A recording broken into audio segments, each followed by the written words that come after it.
वालेकुम। मैं हूँ ताहिरा और ये है मेरा चैनल उर्दू अखबार। आज भी बादल हैं और शाम हो चुकी है। यहाँ मैं अपने किचन में हूँ और मैं बनाने जा रही हूँ आलू गोश्त। और मैंने कुछ चीज़ें रख ली हैं अपने सामने। ये गोश्त है मेरे पास, सिर्फ ये चार मेरे पास ये चॉप्स है। ये मेरे लिए इनफ है। और दो बड़े साइज़ के दरमियाने साइज़ के आलू है मेरे पास। और ये जो मैंने हरा मसाला लिया है वो मैं आपको बता देती हूँ। इसमें एक बड़ा टुकड़ा अदरक का है और ये थोड़ा सा लहसुन है। आप लहसुन अपनी मर्ज़ी से घटा बढ़ा सकते हैं। कुछ लोगों को लहसुन पसंद नहीं होता, मुझे पसंद है लहसुन। और दो दरमियाने साइज़ के टमाटर हैं। हरी मिर्चें हैं, आप चाहें तो स्किप कर दें, लेकिन मुझे पसंद है। और थोड़ा सा हरा धनिया गार्निशिंग के लिए है। इसके अलावा जो मैंने ड्राई मसाले लिए हैं वही नॉर्मल मसाले हैं। थोड़ा सा गरम मसाला है जिसमें लौंग, बड़ी और छोटी इलायची और काली मिर्चें, और ये 1 चम्मच हल्दी है और तकरीबन 1 चम्मच से थोड़ा सा ज़्यादा लाल मिर्चें हैं और टीस्पून और 2 टीस्पून मैंने पिसा हुआ धनिया लिया है और थोड़ा सा नमक है, पिंक सॉल्ट। तो ये आप देख सकते हैं। और अब हम अपना ये सब चीज़ें, मैं इसको किसी ख़ास तरकीब से नहीं बनाने लगी, नॉर्मल तरकीब है जैसे हम खाते आए हैं, उसमें ज़्यादा टेस्ट होता है। तो ये सब चीज़ें मैं एक साथ ही डालकर रख दूँगी सिवाय आलूओं के और हरे धनिए के। बाकी तमाम चीज़ें एक साथ जाएंगी। उसमें थोड़ा सा पानी डालेंगे हम और आपको बताती हूँ मैं। ये हमने गोश्त के अंदर लहसुन और अदरक जो मैंने आपको बताया था और प्याज, वो सब एक साथ डाल दिया है। और साथ ही हम ये इसके अंदर मसाले डाल देंगे जो मैंने आपको ड्राई मसाले बताए थे। ये इसी तरह बस इसमें चले गए। और इसमें हम थोड़ा सा पानी डाल देंगे। बहुत सिंपल तरीका है, बहुत सारे लोगों को आता है, लेकिन बहरहाल कुछ लोगों को जिनको शायद मसाला भून के चढ़ाने की आदत है उनको पता चले कि ये तो बहुत सिंपल और बहुत अच्छा तरीका है। इसमें गोश्त बहुत टेस्टी बनता है। तो ये हमने सब कुछ इसमें डाल दिया है। अब हम इसको मिक्स करके और इसको हम ढक के रख देंगे। इसमें हमने सारे मसाले गोश्त के साथ हमने डाल के इसको पकने के लिए हम रख देंगे जब तक कि गोश्त सॉफ्ट ना हो जाए। इसको आप एक उबाल आने के बाद तेज़ आंच पे फिर इसको हम लाइट कर देंगे, हल्की आंच कर देंगे, इतना कि ये पानी खुश्क भी हो जाए और हमारा गोश्त भी गल जाए। गोश्त में पानी थोड़ा रह गया है और गोश्त थोड़ा सा सॉफ्ट भी हो गया है, बहुत ज़्यादा नहीं, तो सॉफ्ट हुआ, थोड़ा सा सॉफ्ट हुआ है। तो अब हम इस मौके पर इसमें ये जो 2 टमाटर थे ये हमने चॉप करके इसमें डाल दिए हैं। अब हम इनको फिर हल्की आंच पे ढक के रख देंगे, टमाटर सॉफ्ट हो जाएंगे।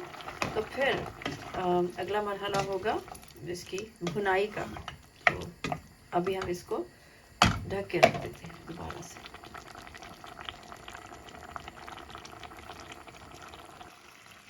जी, तो अब हमारा गोश्त जो है, लैम्ब हमारा वो सॉफ्ट हो गया है। हम उसमें तकरीबन हाफ कप के करीब हम इसमें ये ऑयल डालेंगे। मैं इसी तरह डालती हूँ, लेकिन आपको मकदार मैंने बता दी है कि मैंने कितना डाला है। तकरीबन ये हाफ कप है। आप थोड़ा या ज़्यादा अपनी मर्ज़ी से डाल सकते हैं। भुनाई पर आ गया है, टमाटर हमारे सॉफ्ट हो गए जो हमने डाले थे लास्ट मोमेंट पे। और अब हम इसको भून लेंगे। मसाला हम भून रहे हैं और जब थोड़ा सा मसाला ऐसा लगे आपको कि अब ये ऑयल ऊपर आ गया है, और आप देख सकते हैं ऑयल इसमें बिल्कुल सही तरीके से ऊपर आ गया है। और अब हम इसमें जो 2 आलू हैं हमने उनको रैंडमली थोड़े मोटे टुकड़ों में काटा था। आप गोल भी काट सकते हैं, लंबे भी काट सकते हैं, और इस तरह से भी आपको पसंद है। तो ये अब मैं यहाँ पर अब इसमें आलू डाल दूँगी। ये मैंने इतने बड़े टुकड़े मैंने काटे हैं, आप लोग पतीली पे रखा हुआ देख सकते हैं। मुझे यह है कि जल्दी गल जाएंगे, बहुत छोटे भी नहीं है, बहुत बड़े भी नहीं है, दरमियाने साइज के मैंने आलू काटे। और अब मैं यहाँ पर जब मैं देखी नीचे ऑयल छोड़ दिया है मसाले ने, मसाला भून रहा है, तकरीबन भून गया है, तो फिर मैं इसमें ये आलू डाल दूँगी। आलू डाल के मैं इसको सिर्फ 5 मिनट के लिए दम पे रखूँगी, दम लगा के। और फिर इसके बाद थोड़ा सा हल्का सा आलूओं को भी भून के और फिर इसमें हम शोरबा कर देंगे, पानी डाल देंगे जितना भी। कुछ लोग बहुत पतला शोरबा पसंद करते हैं, कुछ लोग जो होते हैं वो थोड़ा सा ड्राई सा पसंद करते हैं। मुझे थोड़ा पतला शोरबा पसंद है। मैं इसको ढक दूँगी हल्की आंच पे और 5 मिनट बाद मैं इसको थोड़ा सा मज़ीद मिक्स करके और फिर हम इसमें शोरबा करेंगे। जी, आलू को हमने 5 मिनट के लिए दम लगा के रखा और अब हम इसमें जो है इसको थोड़ा सा हमने बस मिक्स किया है और ये बिल्कुल इस वक्त खुश्क है। हम इसमें अब शोरबा कर देंगे। आप अपनी मर्ज़ी से कर देंगे। मैंने गर्म पानी है, इलेक्ट्रिक केटल में मैंने इसको गर्म किया है और मैं इसको बिल्कुल उबलते हुए पानी को इसमें डाल रही हूँ। और अब इसको सिर्फ इतना डालना है कि हमारे आलू जो है वो सॉफ्ट हो जाए और इस दौरान जो है इतना शोरबा रह जाए कि हम जितनी हमें रिक्वायरमेंट है। और यहाँ पे मैं ये हरी मिर्चें जो मैंने काट के रखी है ये मैं डाल दूँगी। इनकी स्मेल बड़ी अच्छी सी हो जाएगी। आखिर में धनिया डालेंगे गार्निशिंग में। आलू बिल्कुल हमारे गल चुके हैं जनाब, ये देखिए बिल्कुल गल गए। और अब हम यहाँ पर मेरे हिसाब से मैं थोड़ा बहुत नहीं खाती हूँ, थोड़ा पतला शोरबा रखती हूँ।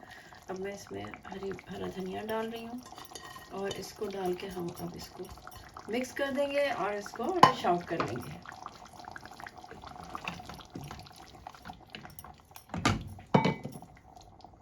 जी, हमारा आलू गोश्त तैयार हो गया है। हमने रोटी भी बना ली है और अब मैं खाना खाने लगी हूँ। तो ये था हमारा बहुत सिंपल सा, बहुत इजी सा आलू गोश्त। अपना बहुत सारा ख्याल रखिए। अल्लाह हाफिज़।